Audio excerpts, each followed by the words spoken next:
Bem, amigos do Quinto Elemento, estamos de volta em Lisboa para mais um Geoeconomia. Dessa vez a produção apareceu inacreditável. Os caras apareceram no dia seguinte, óbvio, né? Porque hoje é o dia seguinte ao que nós normalmente fazemos aqui no programa. Mas pelo menos apareceram. Escolheram, depois de ficar com inveja do nosso último programa, que ficou com um visual legal, do jardim ali do Príncipe Real, eles ficaram com inveja e aí resolveram tirar a breguice, tomaram um chá anti-breguice e escolheram aí sim um cenário bonito, que é o Jardim da Estrela, que fica em frente aqui, ó, a Basílica da Estrela, que é um lugar lindíssimo, que eu vou ver se eu faço uns cortes e boto aqui para vocês verem também, porque é um lugar muito lindo aqui em Lisboa. Esse é um jardim bastante antigo, para vocês terem noção, esse coreto aqui é de 1800, agora eu me lembro se é de 1864 ou 84, mas mesmo assim, como é 1800, é antigo o suficiente para a gente ficar admirado com a beleza desse parque, onde a galera aqui geralmente passa domingo, dá uma corridinha, vem com as crianças. É um lugar super agradável, principalmente que nós estamos na primavera, no final dela e começando o verão. Hoje em Lisboa fazem 28 graus, meu caro. Não é brincadeira não, só que tem uma vantagem. De manhã aqui é bem tranquilo, então não é aquele calor brutal, mas a partir das 3 da tarde a giripoca pia, às 5 é insuportável. Então dá tempo de gravar numa boa, dessa vez o programa, sem reclamação de frio e nem de calor. Eu gosto dessa temperatura agradável. Mas vamos falar do que interessa, porque o pau está atorando, como sempre na Geoeconomia. E vamos começar então a falar de Geoeconomia. Vamos lá, meu caro, vamos começar com o nosso Brasilzão. O Brasil assinou, você deve ter visto, 36 acordos com a China, acordos de importância estratégica, que variam de segurança alimentar, commodities e mercado consumidor. Mas a técnica é simples, né? Parece muito bom. Poxa, 36 acordos. Meu amigo, se fosse bom mesmo, a política eles fariam um por vez. Anunciar 36 de uma vez é um caminhão para tentar ver se passa a boiada, para você não poder entender exatamente a dimensão desses acordos. Se realmente cada acordo desse fosse importante e valioso para o Brasil, você acha que o cara ia anunciar os 36 de uma vez? Ele ia anunciar o primeiro, fazia um carnaval, depois anunciava mais dois, fazia outro carnaval. O objetivo é óbvio, dificultar a análise. Mas para a gente aqui da Geoeconomia, esses acordos que foram assinados, né, entre a China e o Lula, agora nessa viagem dele, e obviamente não foram discutidos lá, estavam sendo feitos de bastidores há muito tempo, lá só foi a formalização dele, trazem algumas questões muito importantes para tudo aquilo que a gente vem falando aqui no Geoeconomia, da parte financeira, commodities, mineração, e que bota o Brasil numa situação não necessariamente boa. Vai receber investimento, é verdade, mas pode perder a sua soberania e a otimização dos seus ativos estratégicos. Vamos falar de alguns desses acordos para começar o nosso programa. Depois nós vamos falar um pouco exatamente dos efeitos das tarifas, da negociação que rolou em Genebra com a China, como essas coisas estão se desenrolando e principalmente a reação da China em relação a isso e a tal das terras raras, o que elas realmente significam e principalmente, meu caro, o que elas representam de verdade nesse mundo onde a gente já falou da última vez. A inteligência artificial vai ser um campo de guerra, as cadeias logísticas se tornam importantes. O que realmente significa essa tal da transição energética? Será que ela é realmente verde? Pois bem, vamos a elas. Começando então pelas questões que a gente falou. O que tem de mais importante dentro desses acordos assinados pelo Lula, pela China, que botam o Brasil, aparentemente sim, de joelhos em relação a algumas questões estratégicas? Vamos a ela. Primeiro acordo do acordo que a gente tem que analisar, que é muito importante para a gente. Eles assinaram a cooperação para a primeira etapa do plano de cooperação, chega a ser engraçado, né? Mas é isso mesmo, para o estabelecimento de sinergias, mas agora vai o que é importante, ou seja, eles vão criar uma integração entre o Programa de Aceleração do Crescimento, o Plano Nova Indústria Brasil e o Plano de Transformação Ecológica, juntando também com o Programa de Rotas da Integração Sul-Americana, iniciativa do Cinturão da Rota da Seda. Ou seja, eles estão criando um primeiro modelo onde você vai ter uma integração da indústria com o setor energético brasileiro, com a ideia da transformação ecológica, que tem a ver com a questão das terras raras e transição energética, indústria, a Rota da Seda, que é de interesse de integração dos chineses, e o novo PAC, que é um plano de infraestrutura. Ou seja, eles vão integrar a Rota da Seda, plano de desenvolvimento e infraestrutura do Brasil, plano energético, que é a transição ecológica e as novas energias, todos integrados para fazer com que isso tenha um valor estratégico, sinérgico, em bloco, não só no Brasil, mas também com a China. Já viu onde isso vai dar, né? Ou seja, de certa maneira, a China está olhando essa intervenção, utilizando energia, a Rota da Seda e infraestrutura para criar um grande plano de financiamento e de influência na indústria brasileira, na infraestrutura e na transição energética ecológica, fazendo uma integração com quem?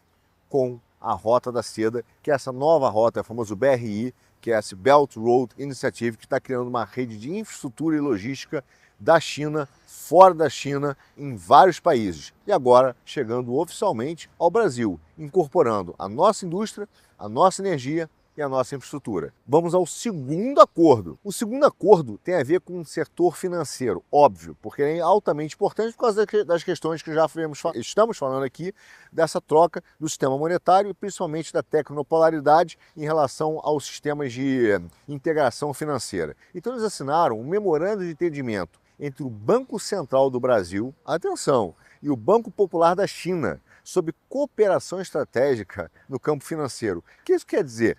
Isso a gente vai ter que explorar e conhecer mais quando os dados foram divulgados. Eles ainda não deram uma clara transparência sobre tudo isso, mas temos pistas que a gente vai falar daqui a pouco sobre elas. Também tem um terceiro acordo, que é o memorando de entendimento, claro, né, entre o Ministério do Meio Ambiente e Mudança Climática da República Federativa do Brasil e a Administração Nacional de Florestas, presta atenção, e Pastagens da República Popular da China, sobre cooperação em quê? Restauração de vegetação e sumidouros de carbono. Esses caras vão fazer o quê? Pegar a administração de floresta, vão dar áreas brasileiras para que provavelmente a China, através do seu ministério, dê em tecnologia para criar ou administrar, atenção, as nossas áreas verdes, o nosso território. Também é um acordo sobre transferência de tecnologia entre o Ministério da Ciência, Tecnologia e Inovação da República do Brasil e o Ministério da Ciência de Tecnologia da República Popular da China. Não acredite, é apenas o quê? Transferência de tecnologia é ensinar como nós vamos usar aqui tecnologia que foi criada na China e como ela pode ser integrada aos nossos sistemas. Também é um reforço de cooperação entre a inteligência artificial e o Ministério de Desenvolvimento da Indústria, Comércio e Serviço da República do Brasil e a Comissão Nacional de Desenvolvimento e Reforma da República Popular da China. Ou seja, eles vão botar a inteligência artificial criada lá na nossa indústria. Como nós podemos usar a tecnologia criada na China, sob domínio chinês e com espiões chineses, né, dentro desses sistemas, dentro da nossa indústria.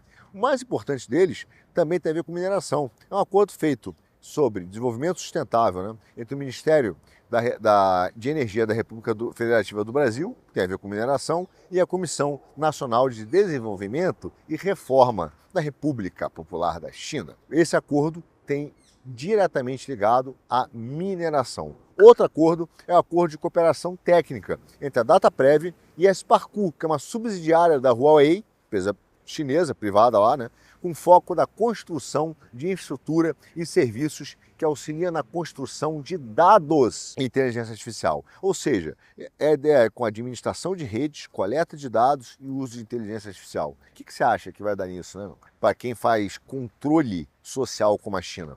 Você acha que acabou? Também tem um acordo entre o Ministério de Portos e Aeroportos do Brasil e a Universidade de Aviação Civil da China. A América do Sul, para a China, tem um perfil estratégico absolutamente relevante, meu caro. Esses acordos revelam isso. E isso está a ver com os sistemas energéticos, o potencial energético e de infraestrutura que são necessários para fazer o transporte dessas energias, né, desses potenciais energéticos para outros países. Mas não é só no Brasil, estou falando do Mercosul. Tanto que não foi só a China, mas recentemente nós, na América do Sul, assinamos aquele acordo com a União Europeia, que tem, depois de mais de 20 anos de negociação, que era exatamente um acordo comercial, para explorar nossos alimentos, nossas matérias-primas. Só que agora, esse acordo que foi feito na União Europeia, ele aguarda uma ratificação e implementação. Não é um acordo bom para o Brasil, tá? É um acordo ruim, mas foi celebrado. Do outro lado também aqui da América Latina, lá no Chile, do outro lado lá dos Andes, o Chile está negociando, atenção, com a Índia, que é a quarta maior economia do mundo. Também um acordo de exploração das suas reservas. Se você entender o que está acontecendo, a Ásia já tem um domínio muito grande na América Latina. 40% das vendas de automóveis hoje no Chile são de carros chineses. Isso não é mais uma ascensão de indústria, isso é uma avalanche. Estou falando de 40%. Será que a gente vai chegar realmente ao fim da posição de influência que os Estados Unidos têm na região da América Latina nos últimos 20 anos? Entende? Na verdade, você está vendo um ataque exatamente de China e de países asiáticos. E isso tem sido feito de forma voraz, porque a China, aliás, começou todo esse ataque porque ela precisava de cobre, madeira, minério de ferro, soja. Ela precisou, no seu processo de industrialização, de uma forte presença e capacidade de commodities de nós, sul-americanos. Exatamente quando ela veio com esse apetite voraz, foi isso que, na verdade, meu caro, que tirou, não o Brasil da pobreza, nem tirou tantos pobres assim, mas realmente fez uma revolução em termos de renda, porque o preço do commodity subiu, entende? Então houve uma melhora, uma queda de 17%, 27% de toda a população da América Latina, que era bastante pobre, esses números caíram para 12%, de acordo com os números da ONU. Tá? Obviamente, você teve uma melhora, sim, aquele salto causado pelo preço das commodities, entendeu? E isso realmente fez uma diferença. Mas, no meio dessa confusão que a gente vive, nós estamos vivendo esse ataque em relação ao que nós chamamos hoje de presença da China na América Latina. Não é novo isso. Eles fizeram, como já falei aqui no GE Economia, o porto de Xangai, que é no Peru, que foi integralmente financiado pela China e é o maior porto de águas profundas no lado do Pacífico, da América do Sul. E eles também compraram recentemente a usina siderúrgica de El Mutum, na Bolívia, que é apenas mais um dos seus recentes megaprojetos que são realisticamente, geopoliticamente importantes na região e são financiados para a China. Eu volto a dizer, isso mostra a importância da região da América do Sul para a China, porque isso representa um controle, uma área de influência nas nossas estruturas logísticas de commodities. Não necessariamente isso é bom para o povo. Vai ter aumento de renda? Vai ter investimento? Vai, mas vai gerar no futuro poupança externa para eles, não para a gente. Agora, a Índia, como eu falei, fez esse acordo e ela está querendo aprofundar os laços econômicos também com a América do Sul. Isso vai mostrando a importância que a América do Sul tem para garantir a autonomia estratégica, isso aqui é de doer, né? Para outros povos. Então a Índia, para ter a sua autonomia estratégica, precisa dos nossos commodities. O que está acontecendo com a gente é que a gente está se especializando no clássico papel de ser um exportador de commodities, de matéria-prima, para que outros países possam, de fato, construir a sua autonomia estratégica, seja de tecnologia, alimentos, segurança alimentar, e nós mesmos estamos ficando subdesenvolvidos e sem capacidade de conseguir competir com esses caras. Bom, a pancadaria comercial continuou. A China agora sentou com os Estados Unidos, como eu disse no último programa, lá em Genebra, para finalmente fazer um acordo com os Estados Unidos. Assinou um acordo, repetiu a ideia do que eles fizeram do acordo fase 1, que foi feito no primeiro mandato do Trump, e que realisticamente, sabe o que aconteceu? A China não cumpriu, meu caro. No primeiro dia que o Trump chegou, em janeiro desse ano, no dia 20 de janeiro, e assumiu a presidência, junto com aquela enxurrada de decretos, o Trump pediu para ver a revisão do acordo que ele assinou em 2019.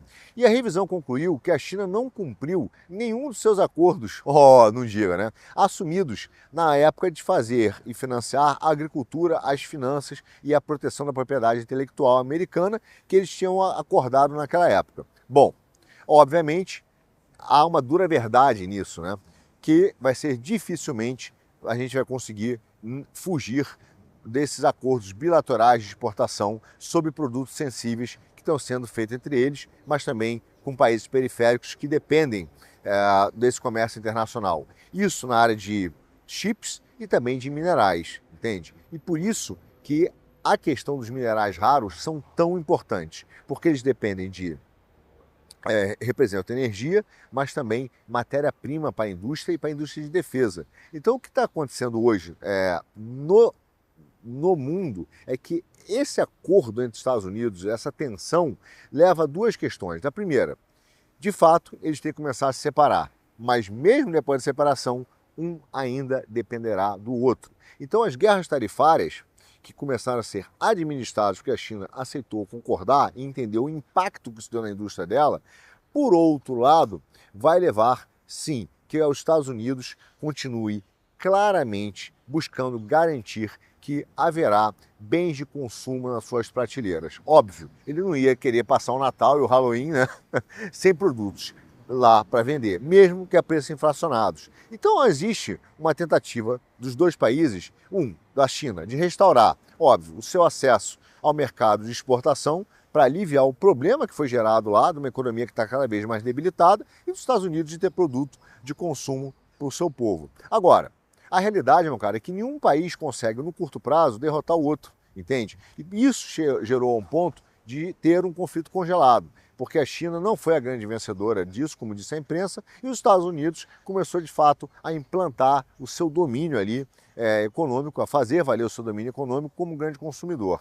E é óbvio que a China percebe que é urgente acelerar um processo de expansão de influência em áreas de commodity e energia. E por isso que eles baixaram, meu irmão, aquele mancho baixo, né, no máximo em relação à América Latina, entende? E os Estados Unidos, veja, apesar desse acordo, eles não mudaram os seus objetivos básicos que eles estão construindo em todo acordo bilateral. Veja, a grande meta dos Estados Unidos e do Trump é reduzir o déficit da balança comercial de bens, reduzindo as importações de bens e eliminando barreiras não tarifárias que, segundo a visão americana, proíbe injustamente, né, e coíbe as exportações dos Estados Unidos. Então eles querem remover barreiras também ao que eles chamam de comércio digital, ao investimento de gigantes de tecnologia e também querem reduzir o risco de certas importações de produtos e matéria-prima que eles consideram sensíveis por questões de segurança nacional. E existem várias, como a gente falou, desde materiais de terras raras, metais de terras raras, a portos, guindastres e uma série de outros produtos. Tanto que agora os Estados Unidos, inteligentemente, conseguiu também o acordo com o Reino Unido e anunciou um acordo de tarifas. Veja, embora o Reino Unido tenha recebido algumas concessões, quando você vai ver o acordo, as tarifas ficaram mais altas, tá? Esse acordo assinado no dia 2 de abril manteve aí em torno de 10% a tarifa. Então, o Reino Unido teve que abrir, sim, o seu mercado para certos produtos e teve que remover, ao mesmo tempo, um conteúdo que era originário da China, de produtos siderúrgicos e farmacêuticos, atenção, que eram destinados aos Estados Unidos. Isso fez com que ele teve que rebalancear o seu comércio. Para os aliados de Washington, claro, do outro lado, aliados mesmo, na defesa, por exemplo, do Pacífico, incluindo a Austrália, isso, por enquanto, nada mudou, inclusive o Japão. As negociações com os Estados Unidos continuam difíceis, tá? E os Estados Unidos estão usando, sim, as dependências de segurança que esses países têm como alavanca para obter concessões comerciais. Veja bem, o Japão ele já rejeitou essa vinculação entre segurança e comércio, entende? E o progresso, de fato, para ver se vai ver uma tentativa de não se utilizar a segurança e estratégia de defesa americana como parte da negociação para a questão comercial, dependerá exatamente da capacidade dos japoneses de se equilibrar, né, entre os dois gigantes, entre Washington, entre Pequim, e ao mesmo tempo não ceder a ponto de prejudicar a sua própria economia. Então a reação da China, por outro lado, a tudo isso que está acontecendo e as tarifas do Trump, mostrou o seu caráter imperial e como esses caras vão jogar pesado. No dia 4 de abril, Pequim anunciou uma série de restrições à exportação de 7 metais, que são nomes bem pouco conhecidos, mas que são essenciais para a produção, sabe o quê? Eletrodoméstico, automóvel, eletrônicos e principalmente defesa. Então, nessa pancadaria que rolou, nesse UFC aí que rolou entre Washington e Pequim, a China botou na mesa uma arma muito pesada: as sanções a metais de terras raras. Veja, hoje, 70% da extração desses metais estratégicos e 90% da sua transformação em refino pertencem à China. Isso dá a ela uma grande arma de negociação contra Washington, entende? E principalmente porque se envolve, sabe o quê? Os smartphones, meu caro, a Apple. Então, os objetivos do Trump, quando ele começa a olhar esse jogo mundial sob as reservas da Groenlândia, ou mesmo da Ucrânia, que fizeram esse acordo aí no dia 24, né, para acelerar, fizeram esse acordo para explorar as reservas, e no dia 24 ele assinou um decreto permitindo, por exemplo, a exploração de metais de terras raras dentro de águas profundas, mostra como o jogo está sendo jogado no sentido de se obter o mais rápido possível uma quantidade de reservas e de acesso a reservas de terras raras que são absolutamente importantes. Sabe por quê? Porque devido às propriedades químicas dessas terras raras, desses metais, eles são usados na produção de várias coisas, além do que eu falei. Mas, por exemplo, você tem produção de laser, tela de televisão, tela de computador, são agentes de contraste para scanner do hospital, freio de carro, meu caro, refino de produto como petróleo, turbinas eólicas, a indústria aeroespacial, lâmpadas de LED.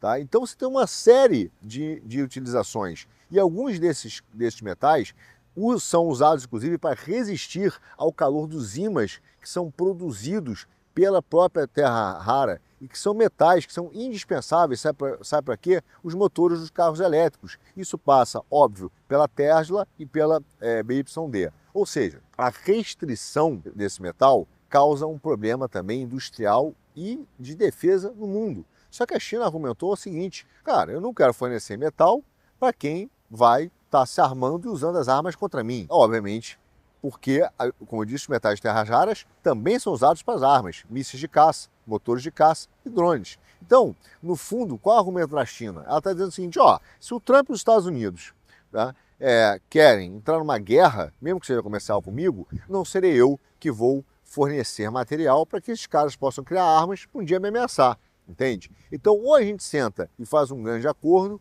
ou, no fundo, nós não vamos começar a causar, nós também, um problema industrial, que é um blefe muito pior do que o blefe do Trump, entende? Porque o blefe da China é que com um problema comercial jogado na indústria, que está começando, inclusive, a gerar danos, sim, mas não nos Estados Unidos, na Europa, ela também irá ter sua economia prejudicada em números muito maiores do que os outros países. Mas, de fato, essa brincadeirinha da China gerou um problema, não nos Estados Unidos, mas na indústria europeia. Tá? Então, hoje, os atrasos, por exemplo, para autorização da exportação de metais para a Europa, têm gerado nos fabricantes estrangeiros um cenário de insustentabilidade. E sabe qual é o pior? O atraso é por incompetência mesmo. Os próprios oficiais chineses subestimaram o impacto de se preparar para fazer a análise de exportação dos metais de terras raras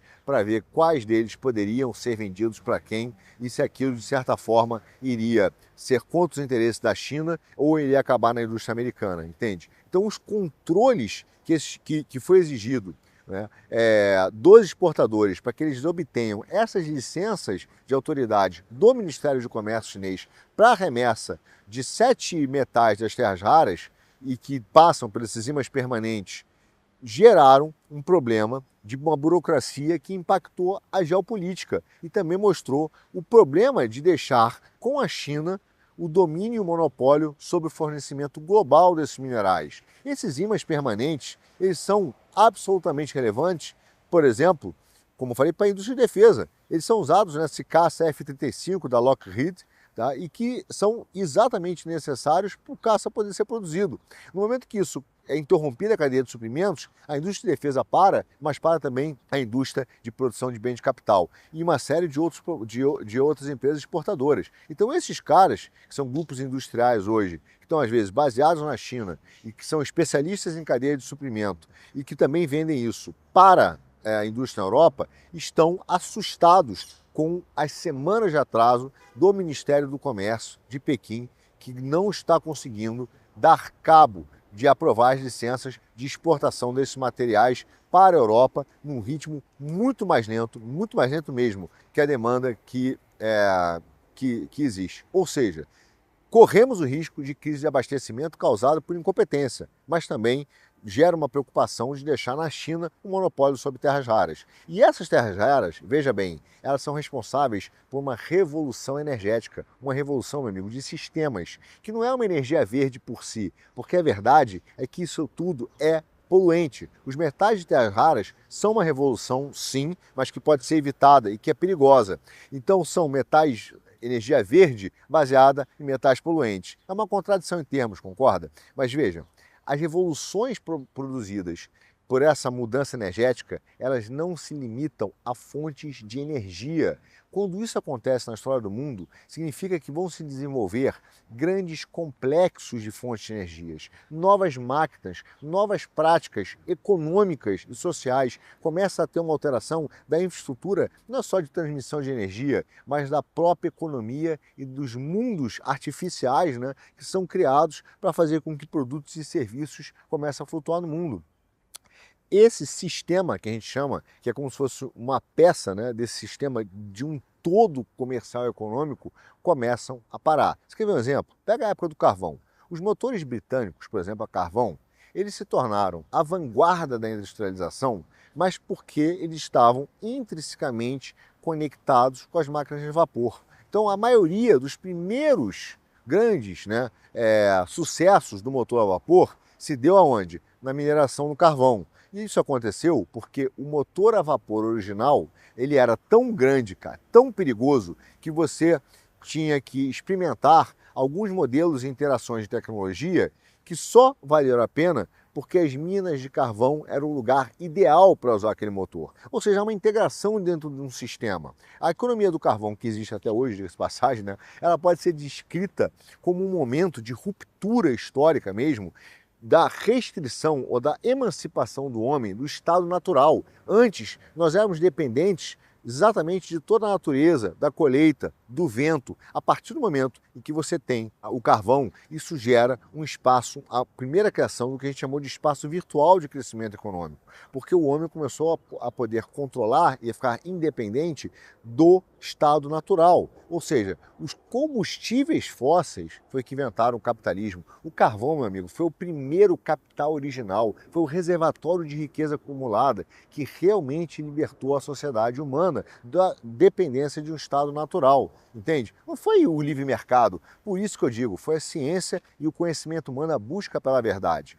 Essa primeira construção desse mundo virtual foi feito pela Grã-Bretanha, que lançou expedições para conquistar esse mundo físico que está em volta deles. Esse império construído por navios a vapor, fundido e movido a carvão. Isso se deu especificamente pela mudança e por uma revolução tecnológica. Então o poder militar foi a primeira vez que um poder militar pôde ser separado do espaço do tempo, entendeu? Da geografia. Teve um oficial da Marinha Real, Charles Napier, que escreveu em 1851 uma frase brilhante. Ele diz o seguinte: os vapores, o motor a vapor tornou os ventos sempre mais justos, porque agora você podia controlar e enfrentar o vento, que você tinha maquinaria para isso. O poder americano é a mesma coisa. Não acho que foi por causa do livre mercado, não. O aumento de toda forma de uso de energia, inclusive o petróleo, que tinha em abundância nos Estados Unidos e barato, foi o que fez a sociedade americana extremamente importante. Se o vapor, meu amigo, revolucionou a guerra, o petróleo criou um novo campo de batalha. Veículos blindados, motorizados, aeronave, artilharia, míssil movido a hidrocarboneto e carregando ogiva feito de hidrocarboneto. E é por isso que quando a gente começa a falar da inteligência artificial como campo de batalha, há essa alteração também de todo um sistema. Nos Estados Unidos, a produtividade nessa época explodiu, mas não foi resultado da inovação empresarial, do espírito, do tempo, ou mesmo, né, do livre mercado. Mas foi porque, meu caro, 2/3 da produção global de petróleo em 1920 estava onde? Nos Estados Unidos. Disponibilidade de petróleo barato levou esse país, o ZEWA, a remodelar a sua sociedade, a sua economia, de forma a garantir o quê? Uma crescente demanda por petróleo. Entendem? Então, o processo de formação desse sistema energético, ele se alimentou a si mesmo, entendeu? E houve, claro, uma injeção de energia e de subsídios sem precedentes nessa história. todo o progresso, segundo Howard Odum, né, como ele explicou, todo o progresso se deveu a subsídios especiais de energia, entendeu? E na hora que eles foram removidos, o progresso parou. Então, conhecimento e engenhosidade são os meios para você utilizar e aproveitar da energia para poder fazer o desenvolvimento e, ao mesmo tempo, ter a retenção do conhecimento tecnológico, da ciência, de como fornecer essa energia. A gente pode dizer, sem dúvida nenhuma, que a segunda revolução energética, que é essa do petróleo, trouxe uma mudança fundamental na história. Fundamental, que em grande parte é responsável para criar o que nós chamamos hoje de século americano. Então, enquanto a economia a carvão se organizava, tá, em torno dos bens da produção de bens de capital, como, por exemplo, aço e os grandes motores industriais, o surgimento da eletricidade e da gasolina, boom, do V8 lá, com as suas qualidades, velocidade, movimento, criaram uma nova variável econômica que não existia, meu caro, que é o consumismo. Enquanto os Estados Unidos conquistaram o mundo no século XX, isso se deu não apenas por uma versão gigantesca da sociedade industrial britânica. Não, calma. Ela representava uma diferente civilização, um novo estado civilizacional, geopolítico. Eles construíram o automóvel, as redes elétricas. Cidades como Dallas, Houston ou Los Angeles dobraram de tamanho entre 1920 e 1950.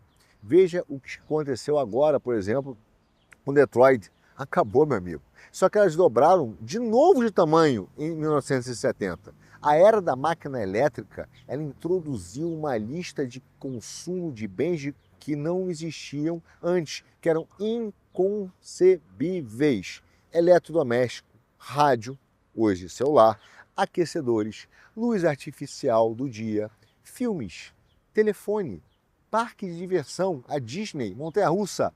Uhul! Em 1890, a General Electric vendia ferro elétrico, ventilador e aparelhos de cozimento de cozinha para ser feito rápido. O consumismo foi um grande avanço, porque transformou os seres humanos de criaturas com necessidades naturais em agentes, sabe com quê? Necessidades virtuais. Isso tem a ver com todo o sistema econômico.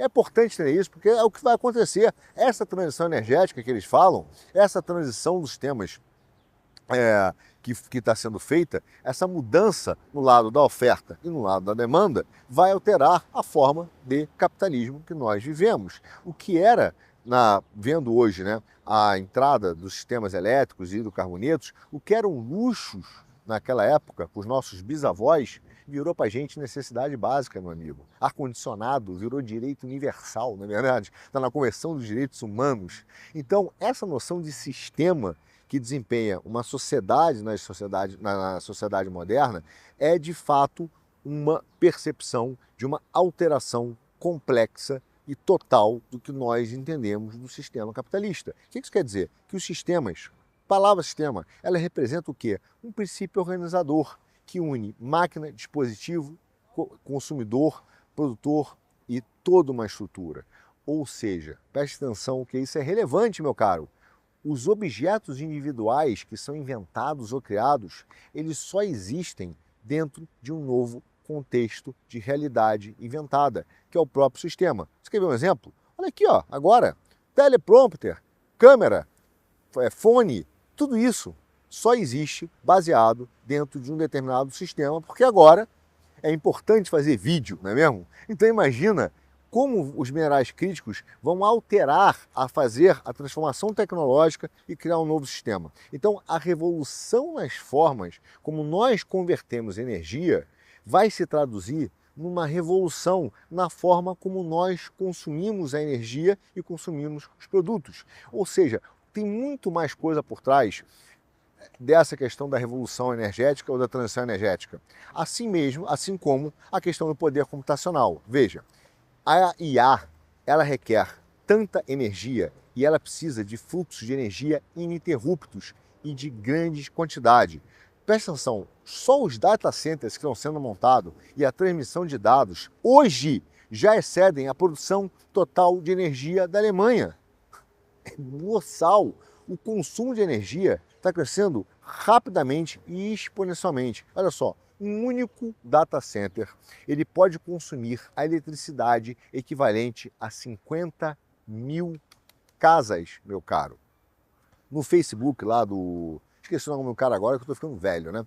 O uso geral de energia do data center tem crescido a uma taxa de 40% ao ano nos últimos anos.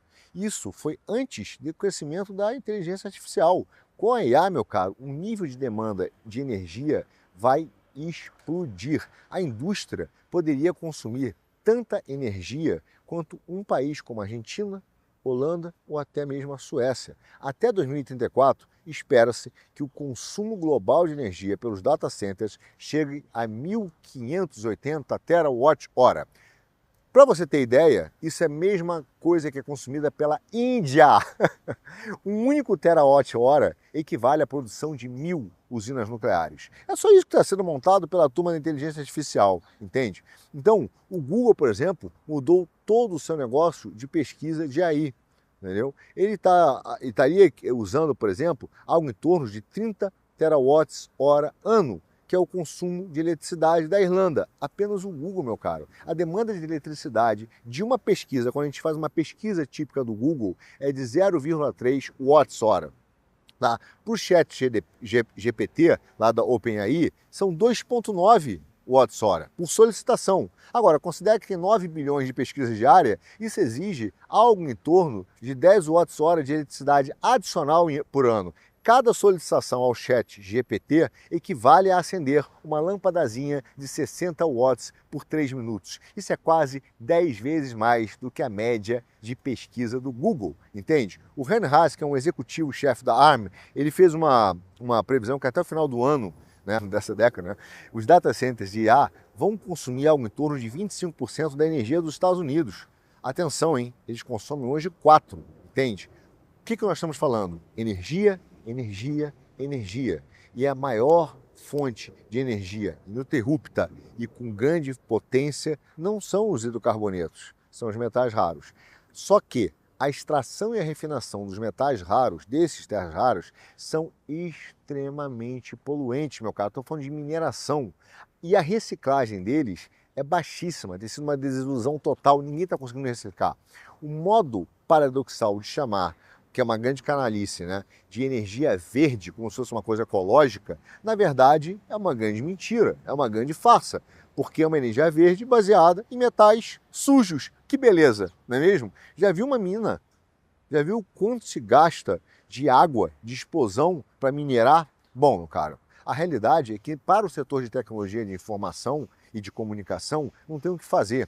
E esses caras, eles produzem, só para você ter noção, 50% mais de gases do que os transportes aéreos. Só que os caras reclamam do avião, mas não reclamam do IA. Entende? O que está sendo falado é uma forma de como nós estamos alterando a maneira de consumir energia para priorizar a indústria de AI. Agora, se a energia está indo para lá, ela tem que ser reduzida e ela tem que ser drenada de algum lugar. Por isso é necessário controlar o consumo. Só para atender a demanda europeia, que deveria ser até 2035, nós precisaríamos de 400 novas minas no mundo, só para dar resposta à bateria de veículos elétricos, sendo que 97 dessas minas seriam para grafite, 74 para o lítio e 72 para o níquel. Veja, só para atender a demanda da União Europeia. Isso significa, inclusive, alterar até mesmo o sistema financeiro. A União Europeia lançou o CSRD, que é o Corporate Sustainability Reporting Directive. O que isso quer dizer? Quer dizer que é o seguinte, as empresas vão começar a ter que calcular o impacto humano e ambiental das suas ações além da contabilidade financeira natural. Ou seja, eles consideram o que chama de capital triplo, econômico, social e ecológico. Atenção, hein? Ganhos e dívidas ecológicas e sociais devem começar a entrar dentro dos sistemas de balanço. Não apenas as perdas e ganhos financeiros. Para esses caras, o preço de um produto não é o preço verdadeiro. Tem que ser levado em consideração o impacto sobre a saúde, biodiversidade, fertilidade dos solos, quantos passarinhos, ar, tudo isso. Só que aí como é que se dá o sistema fiscal disso? Já imaginou o judiciário decidindo sobre isso? O tamanho das multas? É por isso que a gente está vivendo o sistema de empobrecimento programado e de growth. Não há outra solução, porque esses caras querem trocar o sistema energético e, portanto, trocar todo o sistema econômico. Só que esse sistema é totalmente ineficiente, porque para você purificar 8,5 toneladas de rocha, de vanádio, você vai conseguir apenas 1 quilo disso. Inacreditável.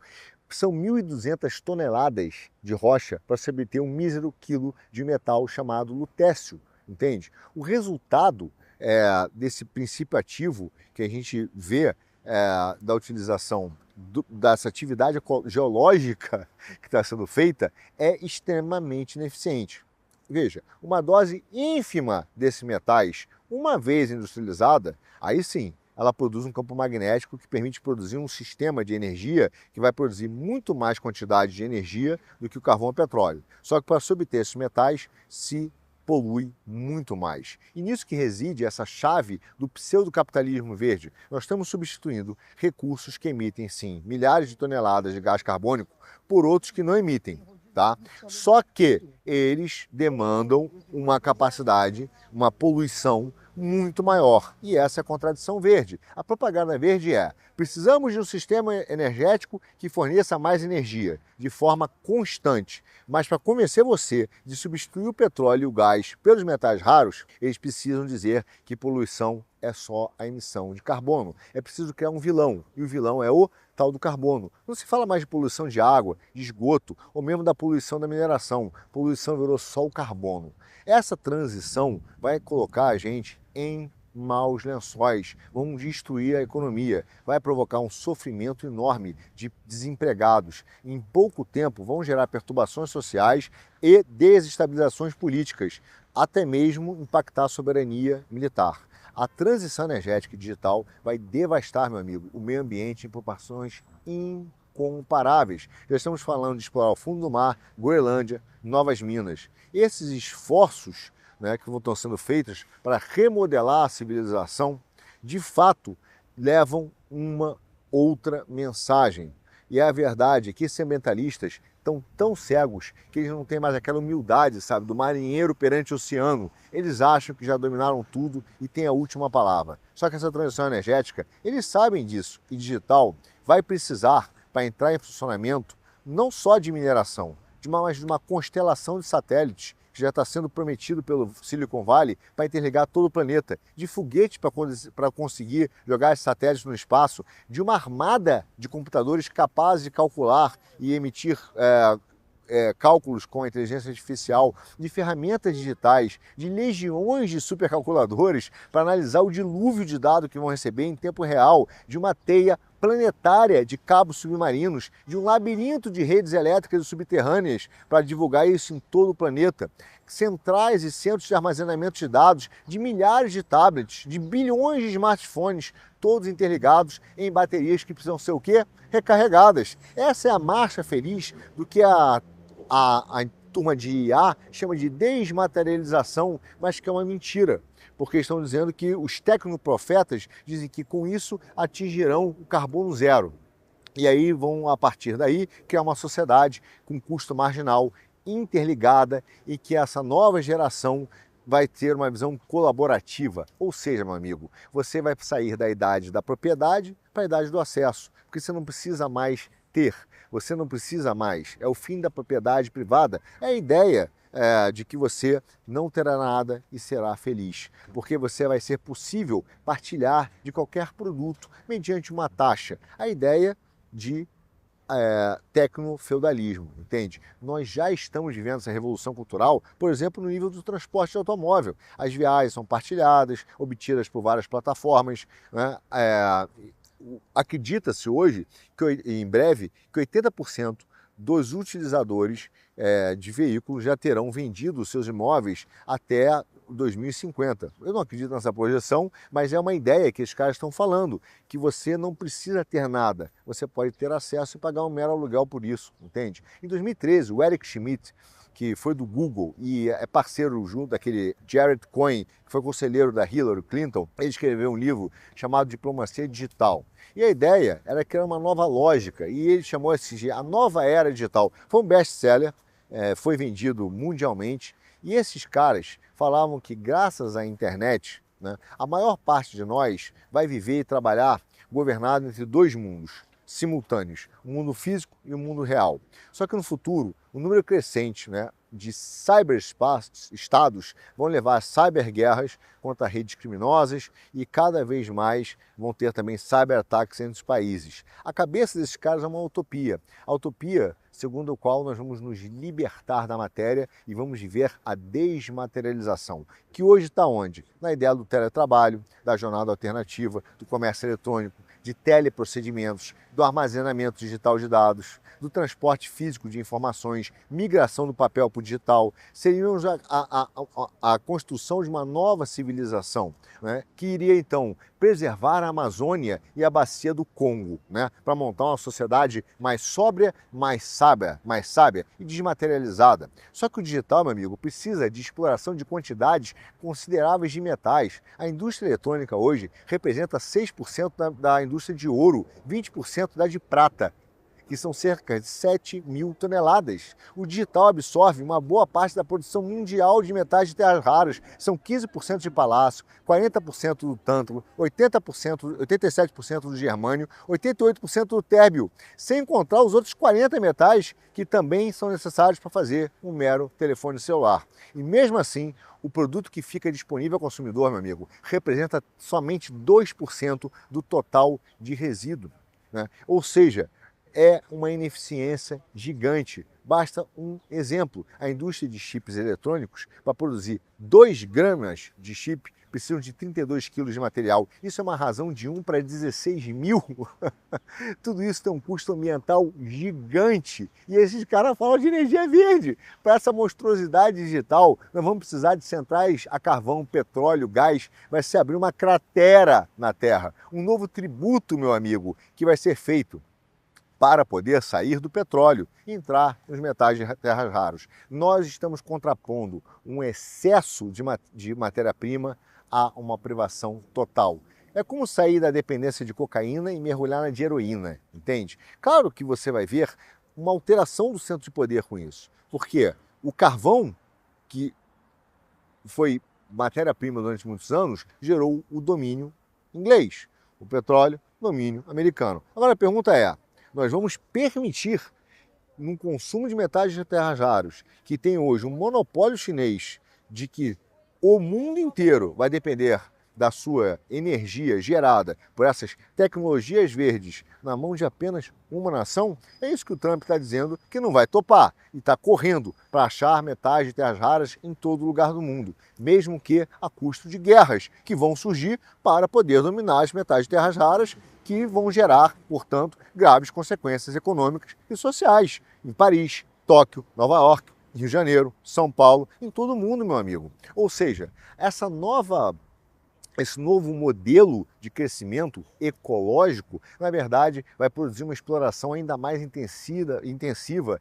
da crosta terrestre, com impactos ambientais significativos e maiores do que causados pela indústria petroleira, entende? Sustentar a transformação do nosso modelo energético já vai exigir, meu amigo, uma duplicação da produção de metais raros a cada 15 anos. Ao longo dos próximos 30 anos, uma quantidade de minerais extraídos vão ser maior do que a humanidade extraiu até hoje, nos últimos 70 mil anos da Terra.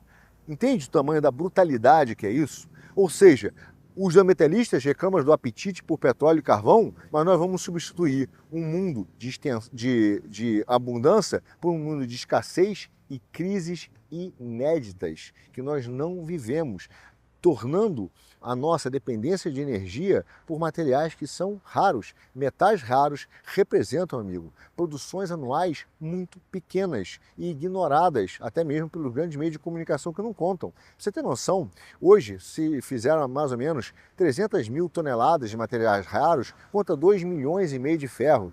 500 toneladas de alguns metais, conta 22 milhões de cobre. São 40 mil vezes menos a produção. E os metais raros são muito caros. 1 quilo de galho, meu amigo, valia cerca de $350, cerca de 3 mil vezes mais do que o ferro. 5 a 10 vezes mais do que o galho. Então esses metais têm propriedades excepcionais? Sim. Fazem coisas fantásticas para a indústria das novas tecnologias? Sim. Mas não podem ser a fonte única de energia baseado na ideia da descarbonização, mesmo que a custo de criar crateras dentro da Terra. Olha, óbvio que a grande sacada da humanidade foi transformar a energia térmica em energia mecânica. Óbvio, desde o início nós queremos criar máquinas que tenham energia abundante em baixo custo, e isso tem a ver com o crescimento econômico. Nós fabricamos há quase 3 séculos novos motores dotados de relação entre tamanho, potência e custo, que é cada vez mais impressionante. Mais compacto, economizam recursos e sempre geram cada vez mais energia mecânica. Os metais raros entram em cena com essa ideia, exatamente essa ideia. Não é uma coisa nova, eles foram descobertos no século XVIII, só que a maior parte deles não interessava exatamente porque a gente não tinha as aplicações industriais. A partir de 70 é que a gente começou a explorar as propriedades magnéticas de alguns desses metais e a manipular para fabricar esses ímãs cada vez mais ultrapotentes. Basicamente, quando você vê uma corrente elétrica na bobina de um estator, né, de um motor elétrico, isso cria esses ímãs superpotentes. Então essa diversificação das invenções técnicas geraram sim a exploração desses metais. Só que entre a antiguidade e o renascimento, meu amigo, a humanidade consumiu apenas 7 metais. Nas últimas décadas, nós estamos fazendo 2 vezes mais. Só que agora nós já estamos consumindo todos os 86 metais da famosa tabela periódica. Ou seja, o consumo disso explodiu e a gente está apenas no início. O consumo das 3 principais fontes de energia hoje, que é carvão, petróleo e gás, vai estabilizar de acordo com o plano desses malucos e vai ter depois um aumento muito moderado. Mas a procura por metais raros, essa vai ser brutal. Nós já consumimos quase 10 bilhões de toneladas de diversos metais. São mais de 2.500 Torre Eiffel, meu caro. São números brutais. Agora eu te pergunto, isso é de fato uma energia verde? O que tem por trás dessa alteração? É muito simples. É a forma de você hoje conseguir de verdade fazer e priorizar não mais o consumo de energia das pessoas, mas limitar esse consumo de energia para fazer com que a indústria e essas inteligências artificiais sejam as grandes consumidoras de energia, entende? O capitalismo ele vai começar a ser moldado nessas energias verdes digitais. Só que esses caras vão criar uma nova revolução industrial que vai criar novos monopólios e será prejudicial de forma inequívoca para as pessoas. Nós estamos entrando numa era em que cada vez mais iremos depender de metais que estão na mão de pouquíssimos monopólios. E países como o Brasil, que tem o nióbio, a Turquia, que tem o boro, o Congo, que tem o cobalto e o tântalo, vão ser extremamente chaves. A maior parte, porém, vem da China. E esse é o caso do germânio, do galho, do magnésio, né? E dos reis dos metais verdes. São aqueles chamados minerais devido às suas propriedades eletromagnéticas, ópticas e químicas. Tá? Todos esses caras têm uma eficácia enorme. Trata-se aí de 17 elementos que são conhecidos como o escândio, o neodímio, o samário, o túlio, o bromécio, o lutécio e por aí vai. São metais que são para obtê-los extremamente poluentes, mas depois geram uma produção de energia brutal. Os sistemas que nós estamos tentando substituir e organizar, as nossas novas máquinas e dispositivos, são baseados na economia do acesso, representam o fim da propriedade privada. A política chinesa e a política ambiental estão transformando os sistemas econômicos e é isso que tem por trás dessa discussão sobre metais de terras raras. A gente vai falar mais nos próximos programas sobre isso, sobre as suas tecnologias, sobre como eles impactam. Mas isso é para ter uma percepção de como a China reagiu, meu caro, quando ela sentiu que os Estados Unidos iam estourar a economia chinesa. Eles falaram, eu vou parar o metal de terras raras. Mas isso os caras fizeram com menos de jogo. Como é que a gente vai depender e continuar confiando de que o monopólio de metais de terras raras vai ser da mão chinesa, vai ficar na mão chinesa? Não tem como. Eles interromperam no primeiro minuto. E agora estão avançando com velocidade para países que reconhecidamente têm esse potencial energético. Um deles somos nós, o Brasil. Daí vem esses 36 acordos, que são acordos de controle, domínio, influência no setor financeiro, no setor de mineração, para utilizar a mesma estratégia que esses caras usaram na Guerra dos Portos. Veja lá o programa se você não viu, que é o quê? Utilizar acordos internacionais e legislação para manter zonas de influência e controle e submissão, inclusive colocando em risco a nossa soberania. Alguns celebraram, né? Alguns caras da esquerda falam assim, nossa, que bom que o Brasil assinou esses acordos. Se fosse a mesma coisa com os Estados Unidos, eles estariam gritando dizendo que era um acordo imperialista. Ou seja, ele não foi bom para o Brasil. Não importa quem fez, não importa que nós que sofremos esse acordo não vamos nos beneficiar de verdade. Vamos ganhar no curto prazo, investimento. Mas os nossos ativos, que vão valer muito mais no futuro, estão sendo vendidos a preço de banana, meu caro. Novamente, uma política exportadora sem estratégia. Isso que tem acontecido. Agora, vamos lá. Como o Brasil pode reagir a isso é uma situação complexa. O Brasil tem reservas de terras raras, deveria priorizar a sua exploração, a sua mineração e principalmente manter esse potencial energético dentro do Brasil, porque ele será uma potência.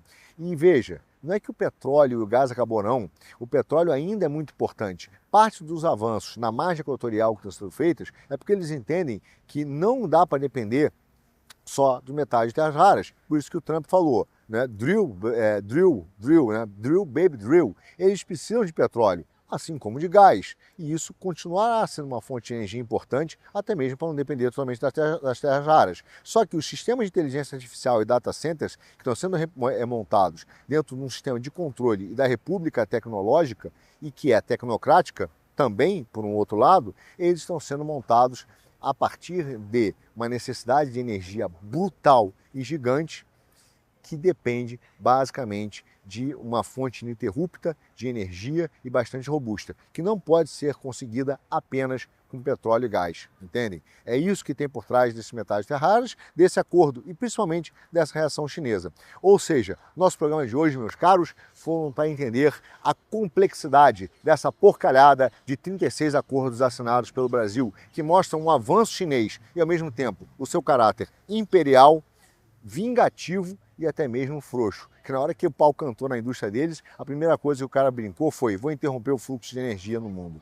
Ou seja, a configuração de política e econômica do mundo irá passar cada vez mais pela obtenção de reservas de terras raras. Isso envolve, de fato, procura profunda nos oceanos e anexação de territórios que tenham reservas de terras raras ou de energia. Exemplo, Groenlândia, Antártica. E veja só, não por menos, meu caro, o que aconteceu essa semana para fechar o nosso programa? Os Estados Unidos falaram que a região da Tríplice Aliança, que tem o Paraguai, o Brasil, tem o quê? Acordos ou influência do Hezbollah. Para quê? De fato tem, mas isso não é novo. Não é de hoje, mas agora se tornou chave alertar para criar uma área de desestabilização, olhar para o Paraguai e ver esse excedente que tem hoje na usina de Itaipu, que não está sendo mais vendida para o Brasil, pode ser de interesse de quem vai botar uma grande empresa ou de IA lá dentro. Mas botar uma empresa de IA, data centers robustos, sob a administração jurídica do Paraguai, talvez não seja lá uma grande ideia, né? Talvez valha a pena criar uma zona neutra, talvez valha a pena anexar o Paraguai, talvez valha a pena cortar esse pedaço, tirar o Hezbollah de lá, né? E aí dizer, olha, tive que tirar o Hezbollah, então tem um preço. Ah lá, fizeram com a Ucrânia. Esse é o jogo, meu amigo. Acorde de manhã para entender o que está acontecendo no mundo e pense o que está sendo feito para garantir reservas de energia. Isso é que vai revelar, de fato, as ações políticas e geopolíticas que estão rolando por trás. Bom, se isso vai dar ou não certo, você já sabe. Vai ser assunto do um dos nossos próximos Geoeconomia.